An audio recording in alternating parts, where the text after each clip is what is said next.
Muni, hay en Colombia elecciones presidenciales, la primera vuelta el 25 de mayo, ya faltan muy pocos días. Pero esta semana se produjeron dos noticias que estremecieron la campaña. Por una parte se supo que JJ Rendón, venezolano, asesor de campañas presidenciales, y en este caso que estaba colaborando con la de Juan Manuel Santos, el presidente de la República que busca la reelección, había recibido en el año 2011 una solicitud de unos narcotraficantes que le pidieron que hiciera un acercamiento con el gobierno para ver si ellos podían llegar a un arreglo con la justicia y entregarse. Uno de los narcotraficantes, que está ahora en prisión, dijo que le había dado 12 millones de dólares al señor Rendón. El señor Rendón negó todo y terminó renunciando a la campaña de Juan Manuel Santos.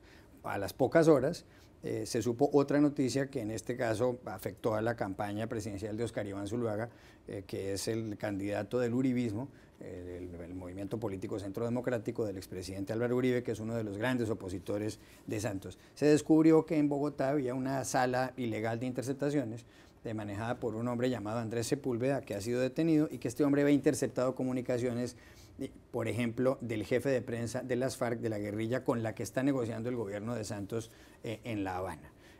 La pregunta es, ante tanta especulación en Colombia de que esto es una cosa de guerra sucia, es, hombre, ¿no sería que lo normal en las campañas es que haya guerra sucia y que lo raro es que sean limpias? Sí, desafortunadamente. La guerra sucia es en este momento una herramienta de campaña que usan no solamente los colombianos, sino todos los países. En el caso de Colombia deja muy mal parados a los dos candidatos y a Colombia cuando hay titulares de lazos con narcotraficantes y espionaje, y realmente lo que demuestra es que la campaña se centró en estos dos candidatos y ya empezó la recta final.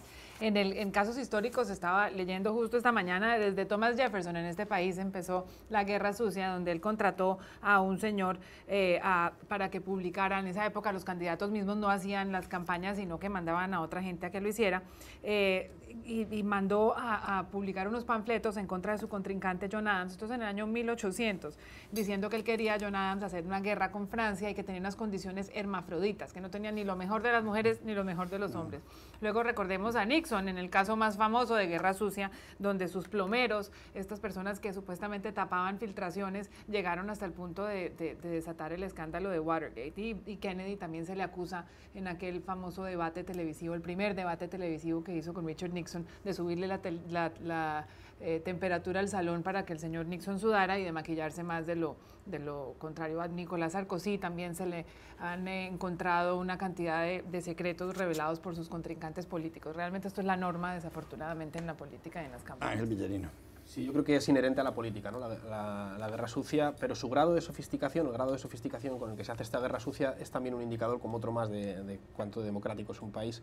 Hay algunos ejemplos, en el lado peor de la balanza tenemos ejemplos como los de Filipinas, donde en Mindanao hace 3 años o 4 mataron, asesinaron a todos al autobús en el que iban los periodistas que iban a cubrir la candidatura de uno de los candidatos, o sea, la presentación de uno de los candidatos. Los bajaron del autobús, los asesinaron a todos. Es un tipo de guerra sucia que está en un extremo.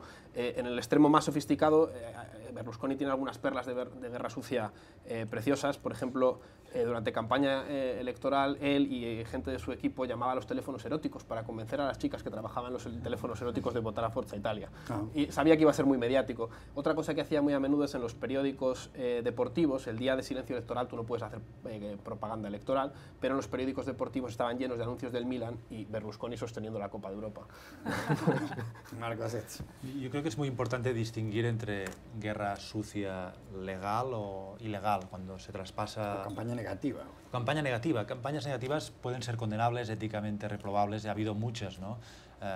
En Estados Unidos la primera campaña negativa fue la que hizo Johnson en el año 64 contra Goldwater, el candidato republicano. Barry Goldwater. Sí, salía una bomba nuclear explotando y una niña pequeña, inocente, deshojando una margarita.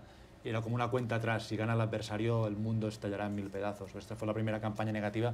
Es guerra sucia, bueno, es campaña sucia, pero no es ilegal, no es lo que ha ocurrido en Colombia, ni mucho menos el caso que comentabas en Filipinas, ¿no? En Estados Unidos el caso más conocido de ilegalidad es el Watergate, pero ahora recuerdo recientemente en una campaña en Cataluña, la última campaña electoral que hubo el año pasado, y donde se jugaban cosas importantes respecto a la unidad de España, la posible proceso independentista en Cataluña, pues unos días antes de las elecciones se publicaron en un periódico español informaciones poco comprobadas sobre cuentas y impagos de impuestos del presidente de la Generalitat de Cataluña, ¿no? Es otro caso de estas informaciones que salen en el último momento y que buscan destruir o influir de una manera decisiva en una campaña electoral. A mí me fascina cómo las guerras sucias se han convertido ya en un fenómeno tan interesante. Incluso ya hay profesionales de la guerra sucia, ¿no? En México es muy frecuente que digan, alguien contrató a un experto de la guerra sucia que lo han traído de España, que lo han traído de Estados Unidos para que monte la guerra sucia contra fulanito o menganito, ¿no? Se profesionalizó. Se profesionalizó, ¿no? Cuando empieza un niño, oye, ¿tú qué quieres ser de mañana? No, pues yo quiero ser experto en guerra sucia. Una carrera de futuro. Una carrera de futuro. Quiero hacer un máster en guerra sucia, sí, sí.